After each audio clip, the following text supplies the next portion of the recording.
Okay, we are fully set for our first discussion segment of the program this morning. We told you that we'll be looking at INEC'S plan to monitor campaign expenses and prevent foreign funding of political parties. We want to see how realistic this will be in a country where money plays a lot of roles in election, from the campaigns to the election day.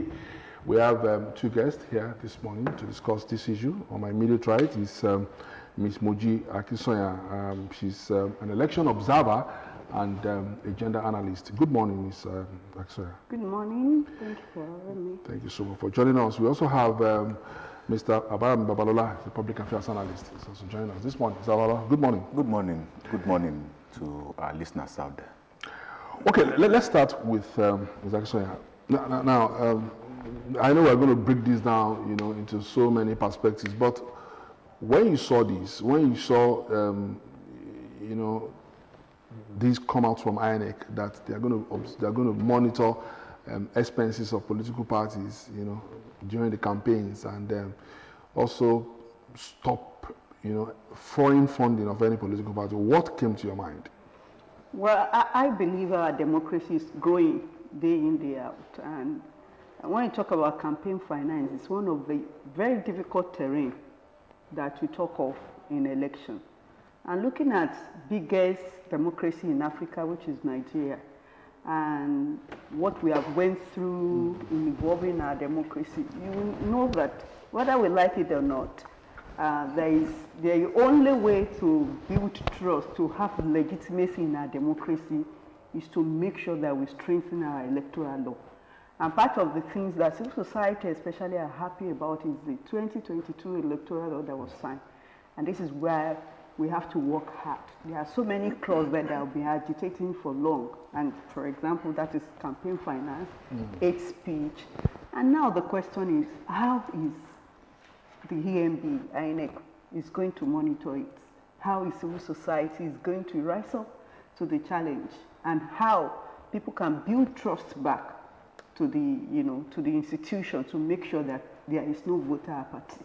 And when you look around, all those research we have been doing is that everybody now comes out. There is Igbo, there is Yoruba, there is Hausa. So if they know who they want to give the buffing to, why should I go out to vote, So one thing that can help us to fight voter apathy is for people to have trust. And how can they have trust? It's for the EMB to make sure that they actually mean what they have in the electoral law and implement it to the voter. That, okay, we are going to monitor campaign finance.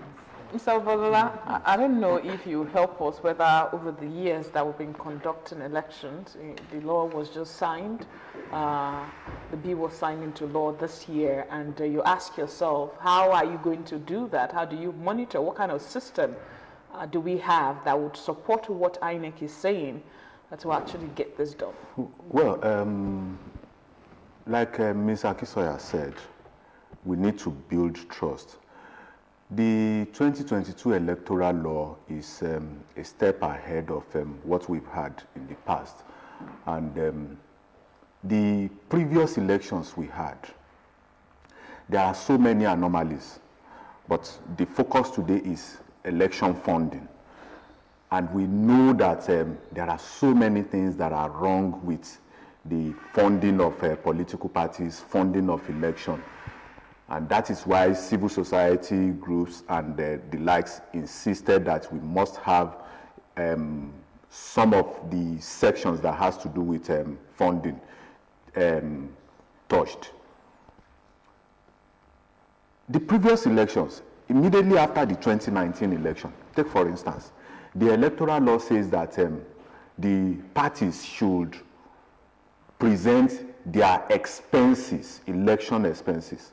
As at today, of the 20 parties that participated in the 2019 election, the real parties now, I'm not talking about the 94, I think only one complied partially, maybe ADP or thereabouts. Others have not submitted their report. 2019 election, as of today. Now, going forward, are we ready to implement what the law says? Who will bail the cat in saying that, oh, party A, party B, this is 6 months after the last election. Why haven't you presented your report? These are things, because the INEC will do its part in saying we are monitoring, but then who enforce? The enforcement is the issue now, where the judiciary comes into play. That, okay, you have not complied with the rules of the game. And who talks about that? You see, I want to give this 2022 electoral law, I want to give that law some benefit of doubt. We might not see its full application in this 2023 election coming. Okay. But after the 2023 election, there are some things that are post-election matters, which the electoral law takes care of. Now, if we are able to work on them, maybe the 2027 election will see more compliance. But for me, on the funding of a thing, yes, the funding for presidency now, for somebody going for presidency, is now 5 billion. How will INEC ensure that a candidate does not exceed 5 billion naira?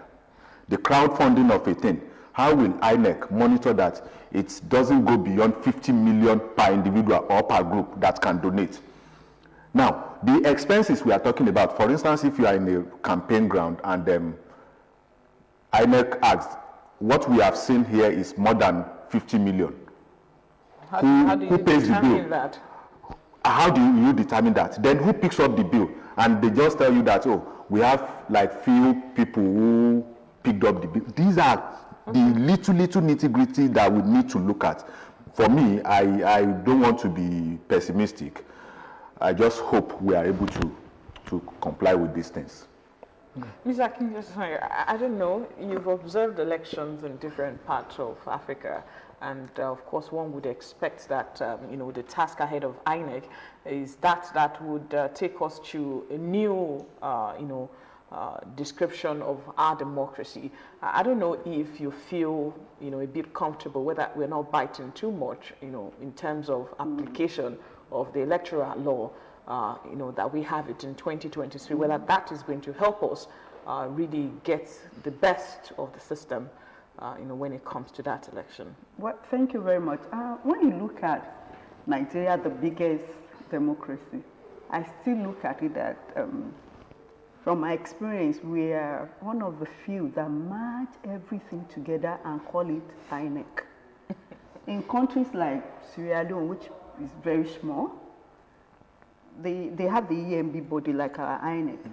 Then the one that talks about political parties matter, an agency under that INEC. Specifically, they work on what happens to political parties. So the INEC, which is the big body, now work about election materials, the sensitive and non-sensitive material. Then another one now work about the legal issue, I can't remember. So it's like 3 sub-body under the big INEC. I don't know why INEC will now put everything together, and that will be a lot of big issue and bottlenecks for us for all this law to come into play. And going by what he said about the 2019 election, that some parties have not even submitted, the one that submitted was a partial submission. There was a lot of gap in that law, and that was why we have the reform. Because the lawyer have seen it, that, okay, who is this? Now, they now specify that each party now, they will now ask INEC to give them an officer that will stay with them to monitor the finances and expedition and all that. So what we are saying in essence is that if INEC want to do that, they can't do it alone, because I know human capital in INEC is an issue. So how will they now collaborate with civil society? That's the question. to make sure that this M&E, because if you are going to monitor something, you are going to develop a tool to monitor it. You are going to do capacity building for those people who is going to work. They even in the clause of this campaign finance and the new electoral law, when they submitted their report, the accountant, if found liable for any of it, they will tell the accountant that supported them in doing that. So how are they going to collaborate with, is it ICANN body or ANAN or, professional bodies that can do this job and train them on what they expect? They are also supposed to publish all this report on 2 newspapers, national newspaper, before election and post-election. So there is a lot of things when you pull that out. So who are the bodies? For now, as the reform is going on in INEC, they should be thinking forward now that, can we separate an agency that will face political parties? Because that is where the bulk of all the issue is now. Political parties, you cannot beat them. They will look at the law, read the law. They don't want they don't want them to have foreign accounts. Fine, we won't have foreign accounts, but we'll bring the account here and distribute it among members. You won't even know how the money is going on. But this will help and support us that if citizens are used to inducement, vote buying during election, how can they now gag all those people bringing that money during election and make sure it doesn't work? Fine 18, EFCC involved in election day now. So if they see you doing vote buying on election day, EFCC now have the right to arrest everybody involved. And I think Nigerians are saying that the last elections in Anambra, Ekiti, and Osun, especially the most recent one, a lot of vote buying, were reported, and of course, EFCC, like you said, have been engaged. Collaboration between the INEC, and they ask questions as to what has happened. Yeah, they are still on the reform because people don't monitor or track all those, processes. Follow through, Nigeria, we just have information, then we blow it on. But what can be done about vote buying? Can anything be done about vote buying? Definitely in our society? I mean, can you? Because sometimes too, even in small discussions in small joints, it's all about what are you going to offer and all that. I've had to sit down in some places, discuss the election, discuss about the small, the in quotes now, small political parties. Like, Labour is just coming to our consciousness. There are other small political parties, and people will say, how much do they even have and all that. So, I mean, that confuses me. Can we? Is this something that will stop vote buying? Stopping vote buying is like stopping poverty. It's like, how do you stop poverty? It's hard. You can only, reduce it. Okay. But you cannot alleviate, you cannot remove poverty totally in any society. Okay. But you can only reduce it. So from the supply side and the demand side, citizens, their eyes are open. People will not, collect 5,000 naira now to mortgage their future. They will collect 1,000 to mortgage their future. I'm very sure of that. Of in their psyche, it's like, you won't give me anything. There's no opportunity once you get there. But let me collect what I want to collect. So civil society, on the other hand, we can't do it alone. Then we're supposed to, start sensitizing, trust building, confidence building, even security sector. You have to build their confidence. But don't you also have issues within the civil societies too? Don't you have compromise too, within the civil society? Compromise in civil society is very, very minimal because funder cannot give you money to do something now and they don't track you for money. No, what I'm saying is that there are some civil societies that also hide under government. They have friends in government, they collaborate with government and with political parties. Yes, definitely there are some like that, but we recognize them. We know them among civil society. And when they go to people, one thing is that in civil society, once you have that double face, you cannot hide. Because members of society are also Nigerians. No, I'm very sure. Yes, definitely right. They are members. But you don't want, we sell credibility. You don't want your credibility or integrity to be sold. Because no government will come back after that election. Once they use you, they won't come to rescue you. Mr. Bala, this morning, sorry, before we leave, yes. How do we stop or reduce vote buying? I think the structure we have in place too will have to help us, and I mean the judiciary in particular, those who are to prosecute. For instance, Simiat gave an example of the last election we had in Osun. I think Osun was the last off-cycle election we had.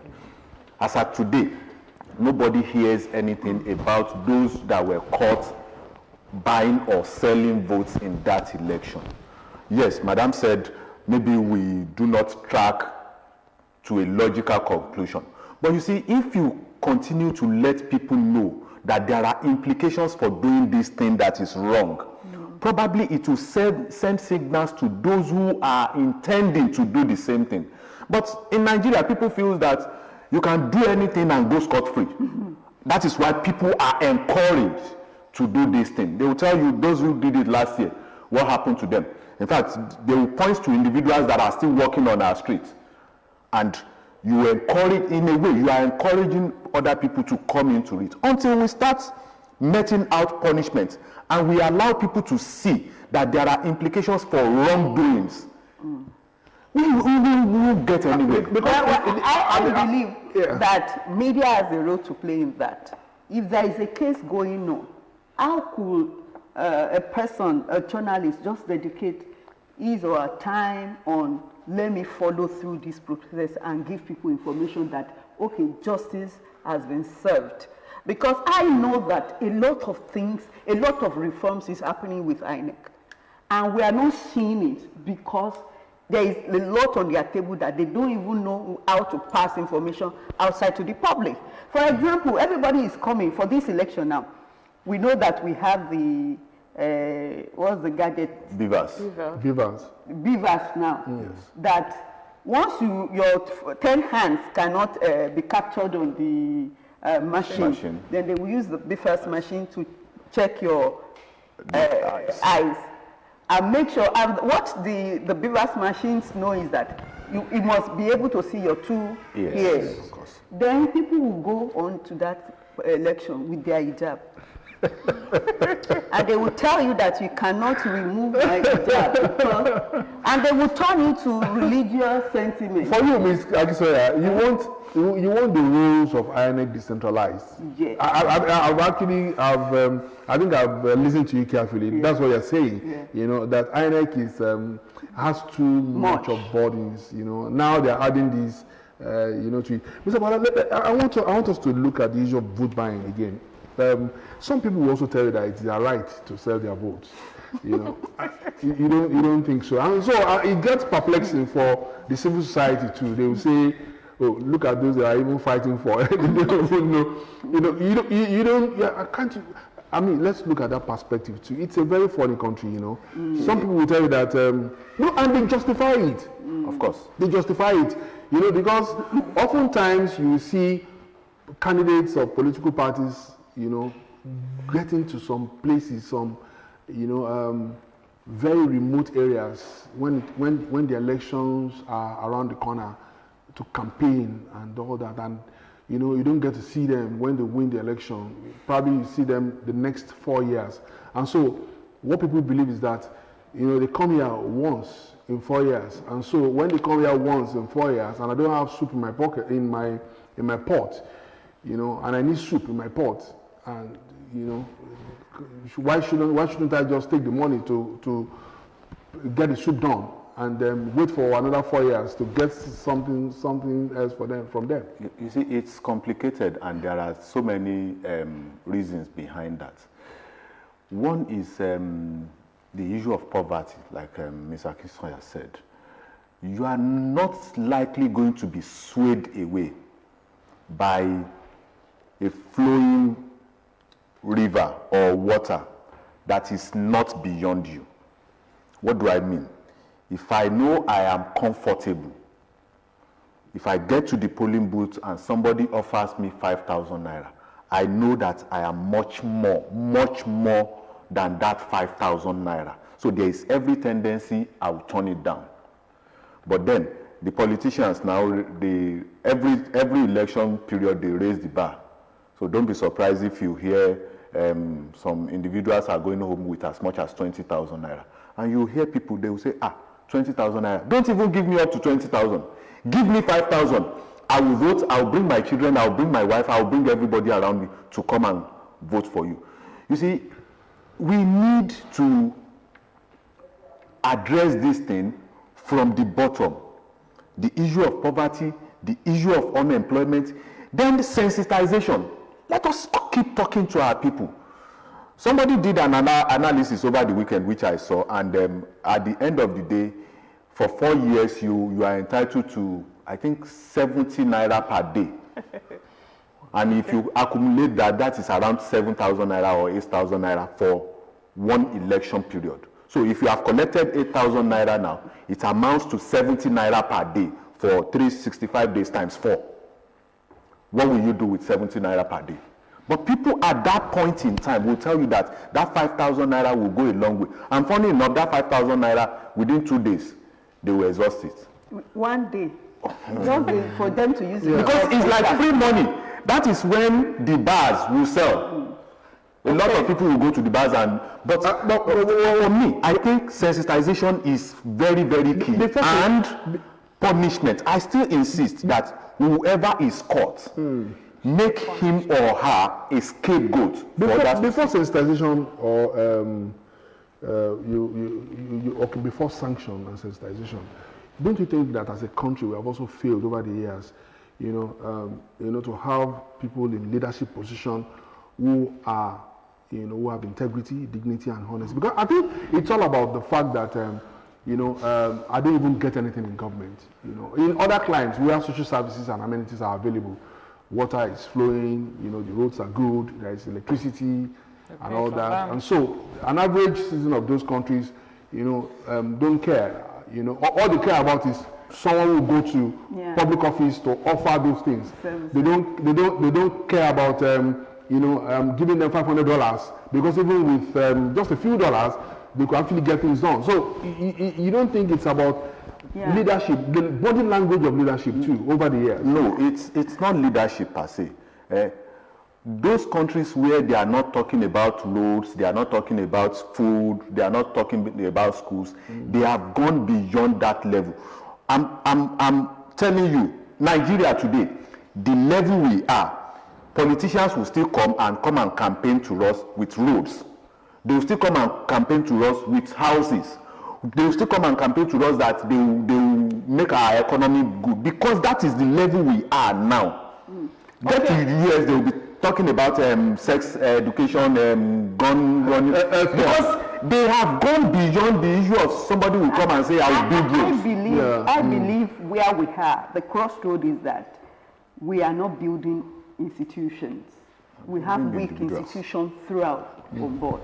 All these things we are talking about, social amenities in developed economies, that over the years, they have made taxpayer money to work.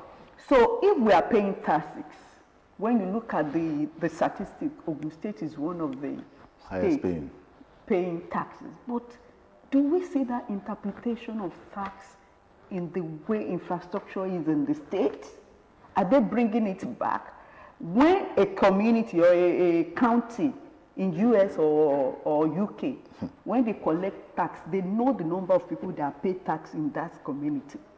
At a certain period of month in that year, they have used your money to do one A, B, C infrastructure. The remaining, they will now say, come and collect the tax return. Until we get little things. Okay. So tax return will be like vote buying. Along the line. Incentives. Incentive for people to make sure that I'm collecting something from government. Okay, another interesting part of what INEC put out is the fact that diaspora funding is critical in this election, that whoever is going to be getting funding from outside should come through INEC. And of course, we also have the issue of security in Nigeria and terrorism financing. And a lot of people would allude to that reality, that people, queue behind different candidates, from outside the country. And is that why INEC is doing this, or because of the... When you look at it, it's not even only INEC that is doing that. For civil society, they have been doing a lot of reform on us too for the past 3 or 4 years when terrorism is on the rise. Many politicians now have a registered NGO.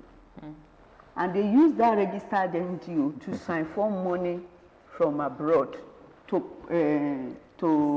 fund terrorism and their party. So those are the things now. When you register, then EFCC comes in now. In between, you registered. Now you have to have your SCOM. You know, that SCOM is where they now monitor the money that goes into your account. Once you have an every money in any NGO account, EFCC will call your number the following morning. Where is this money coming from? What projects? Let's see the evidence. And they will monitor that project until you spend all that money to the letter. So all these guidelines are there vis-a-vis what campaign finance is doing. And that is why you will see a reduce in infiltration of arms, small arms and weapons that are coming into the country, because there is a cap on civil society too, on how they can use their fund and get money from abroad. But there is no governorship candidate, no presidential candidate that doesn't have a registered NGO in this country, ready-made for this kind of money laundering that they want to do. Ready-made, all of them. They have, even past governors, past any political leader, they have it, ready-made down. That it's part of the structure. It's part of the structure for themselves, where the money comes from. But even if you are going to fund from diaspora, there is a cap in that law, which is 50 million. You cannot exceed 50 million. And once you are caught, you are going to be sanctions. There is a penalty that you are going to pay 1% of that money. Yes. Then is it 6 years or 2 years imprisonment? 2 years imprisonment or both. So how practicable is that in the 2023 election? I believe once there is a new law, there is always, let's test the water. Okay. We are testing the water this election. Okay. And I'm very sure a scapegoat will emerge, whether we like it or not. You can see what happened in Osun election. No, the legal thing that is going on now, that Oyetola went to court and now the thing went back to him, that is not even a candidate. So you can see a lot of dimension. So that the impunity they have been doing, there will be a scapegoat. So Oyetola is a scapegoat in what all the governors have been doing for long. There's also the argument of some people that in this country, anybody that's sanctioned for a particular punishment belongs to a class or to the class of those that want to be sanctioned. There are some people who are above the law, and so that's why when you mentioned the issue of EFCC, that actually rushed to my mind. That the EFCC have always been following those that have been selected for them to follow.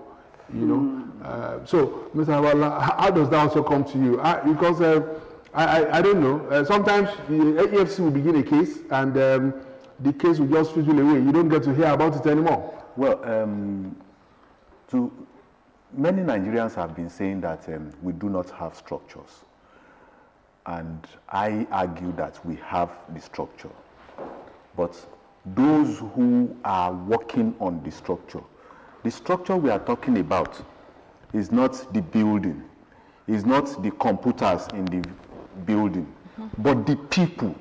We are the ones that are working on these structures and refuse to allow these structures to work. We have EFCC. It's a wonderful idea. When EFCC first came up, everybody was saying, oh, this is good, this is wonderful. But then, are we talking about the EFCC building? Are we talking about their cars? We are talking about the personnel now. They are the ones that will start a case, and midway, you will not hear anything again. It is not the computer in their office. When we are talking about this funding of a thing, the judiciary has their role to play. The police, they have their roles to play. It is not their building. It is the individuals, the personnel involved. So if these personnel decide that this thing is not going to work, this electoral law we are all celebrating today, if some individuals decide that it's not going to work, That is where the problem So is. it's about our psyche. It's about our psyche. It's about our minds. See, we have wonderful laws. Even if we look at our psyche, they are also the part of the legal structure. What is the tone? What are the gaps in that thing? That when it is taken to court, the person will have a good lawyer and it will go scot-free because we did not strengthen that law very well.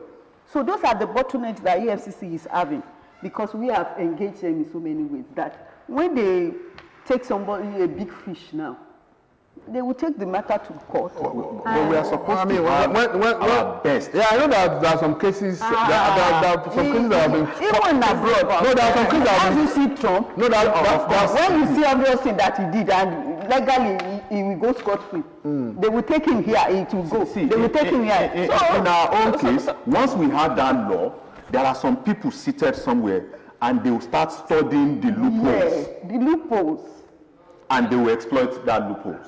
Are we a special creature? You know, are we? I'm trying to. Let me tell you, I'm not a lawyer, but looking at that campaign finance clause, you know, I've seen flaws. I've jotted more than 10 gaps. Wow. That if they pull a political party like this, they will just put themselves back. So what is it that INEC needs to be doing now? That's why I said because the institution is too big, they don't even have time. It was in our haste.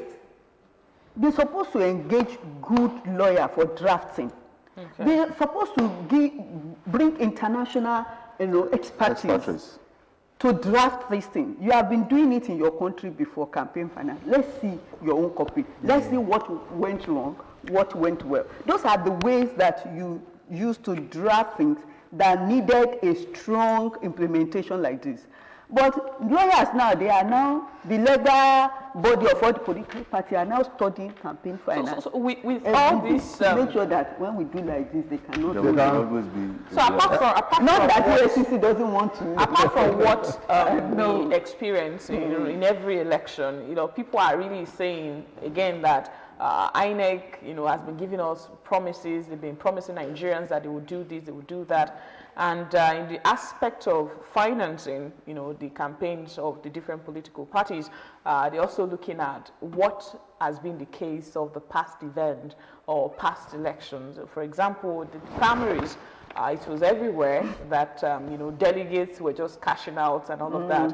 And the EFCC, was engaged. And yes, I don't know if we have anybody caught in the process of, trying to buy vote and all that. And INEC still continue to promise the people that they are on top of the matter and they will do this and that. So how well can we still trust INEC? That's why I'm saying we have to start from trust building. True. And INEC should have a good PR that will come out and engage citizens about what they are doing and what is going on well, what is not going on well. If they should come out like that, people will build trust over time about, okay, the promises, the laws, and the challenges they are facing. You can't do it alone in a population with diversity. It's very, very, very huge, thing. I will still say, in all the African nations, the EMB in Nigeria is still the best. Okay. Anyway, let me quickly say this. Two things.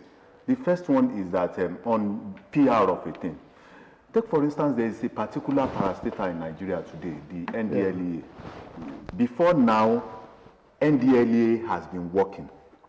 But when Buba Marwa assumed office, he puts much emphasis on the PR. So almost every other day you hear news about NDLEA, this is what we have done, this is what we have achieved. I think INEC too will have to do that. They have to start talking to Nigerians so that we know what is going on. The other aspect I want to talk about is this issue of unbundling INEC. Now we are talking about reducing the parastatals we have in Nigeria. This is not the time for us to unbundle INEC again. Let INEC remain, probably like we have Ministry of Finance. You have other agencies under that ministry. So if INEC can stand alone, you have departments. It is now left for the head to now ensure that each unit, each department, they do their job the way they are supposed to do it. Anyway, well, our time is off on this discussion, and I know that some people who have been watching us this morning will have also concluded and say that you guys are just blowing grammar. They're just blowing too. But we have to do it because it's germane. We do it very close to the election. We must thank you so much for coming, Ms. Moji Akisoya. Thank you so much for your time. I know you have a meeting somewhere, and so we'll allow you go quickly. Sabara, thank you so much too for also finding time to be here. I also know you are running somewhere. We're going to keep engaging you. You know, between now, the campaigns have started, and we're going to have a whole lot of work to do. You know, as far as the elections are concerned. Okay, that's the program. That's this segment of the program. We'll be looking at the possibility of INEC, you know, monitoring the expenses of political parties and preventing foreign funding ahead of next year's general election. We'll take this break. When we come back, it will be time for another discussion. Stay with us.